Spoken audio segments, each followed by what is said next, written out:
걸륭제는 왜 열하에서 고위원을 열었을까? 걸륭제가 왜 열하에서 고위원을 열었는지 살펴보려면 당시 청나라의 정치적, 군사적, 문화적 상황과 걸륭제의 의도를 이해해야 합니다. 1. 청나라와 몽골, 티베트의 관계. 청나라는 본래 여진족이 세운 나라이며 몽골과 밀접한 관계를 유지해왔습니다. 걸륭제의 조상들이 명나라와는 다른 성격의 왕조를 세운 것입니다. 1616년 누르하치가 나라를 세운 이후 그의 아들인 홍타이지는 몽골 제국 이후 데칸의 정통을 이은 차하르와의 전쟁에서 승리하며 몽골을 정복하고 황제의 자리에 오릅니다. 이렇듯 청나라의 시작은 만주, 몽골 동맹이었습니다. 몽골과의 연합 및 티베트 불교와의 강한 유대관계 덕분이었습니다. 특히 티베트 불교는 청나라 내에서 중요한 위치를 차지했고 달라이 라마와 판첸 라마 같은 티베트 불교 지도자들과의 관계는 몽골, 티베트 세계를 통합하는 중요한 정치적 요소였습니다. 걸륭제는 몽골과 티베트를 청나라 제국의 일부로 편입시키고 중가르 정복을 통해 티베트 불교와 관련된 정치적 위상을 높였습니다. 티베트 불교를 중심으로 한 몽골, 티베트 세계의 마지막 유목 제국인 중가르는 청나라의 큰 위협이었으나 70년간의 전쟁 끝에 청나라가 승리하고 중가르를 무너뜨렸으며 중가르의 영향력에 있던 위구르 무슬림까지 폭속하게 됩니다. 걸륭제는 이렇게 정복한 영토를 신강이라 불렀습니다. 이 과정에서 티베트 불교의 중요성이 부각되었고 그 중심에서 걸륭제는 종교적, 정치적 상징으로 자신을 전륜성왕 즉 전세계의 통치자로 내세웠습니다. 2. 열하의 의미. 열하는 만리장성 밖에 있는 본래 몽골 유목민의 땅입니다.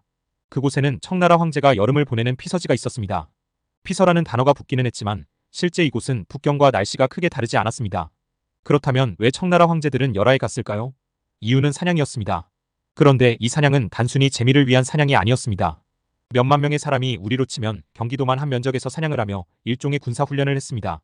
수련민족인 만주인의 고유 능력, 즉 말을 타고 활을 쏴서 목표를 명중시키는 훈련을 한 것입니다.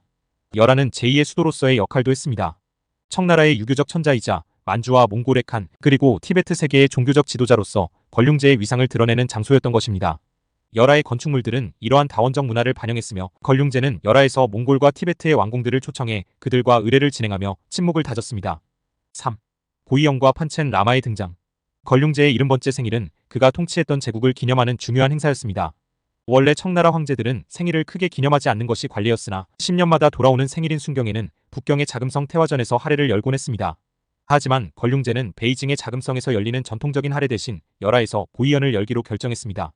그 이유로는 판첸 라마와의 만남을 강조하며 티베트 불교와의 긴밀한 관계를 상징적으로 보여주고자 했습니다. 판첸 라마는 티베트 불교의 2인자로 걸륭제는 그와의 만남을 통해 자신이 티베트 불교의 수호자임을 공고히 하고자 했습니다. 이는 걸륭제가 자신을 전륜성왕으로서의 위치에 놓고 티베트 몽골 세계에 대한 지배력을 강화하려는 정치적 의도와 연결됩니다. 4. 조선 사신의 열하 방문과 청, 조선 관계의 변화. 특히 조선 사신의 열하 방문은 청나라와 조선의 관계에 중대한 변화를 일으켰습니다. 조선은 병자호란 이후 굴욕적인 군신관계 속에서 청나라에 조공을 바쳐왔으나 걸륭제의 고위연을 축하하기 위해 조선에서 특별히 사신을 파견한 것은 큰 사건이었습니다. 조선은 원래 황제의 생일에 사신을 보내지 않았으나 이번만은 특별한 외교적 의미를 담아 북경으로 사절단을 보냈고 걸륭제는 즉흥적으로 그들을 열하로 불러들였습니다. 이 사건은 조선과 청나라 관계에 중요한 전환점을 제공했습니다. 조선 사신들은 열하에서 걸륭제의 권위와 청나라 제국의 광대함을 직접 목격하며 기존의 적대적 태도에서 벗어나 새로운 외교적 관계를 모색하게 되었습니다. 이러한 배경 속에서 박지원의 열하일기가 탄생했으며 이는 청과 조선 관계의 중요한 기록으로 남게 되었습니다. 걸륭제가 열하에서 고위연을 연 것은 단순한 생일잔치 이상의 의미를 가집니다.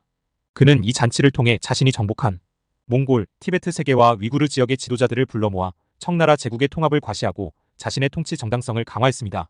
조선 사신의 방문 또한 조선과 청 관계의 새로운 장을 여는 중요한 계기가 되었습니다.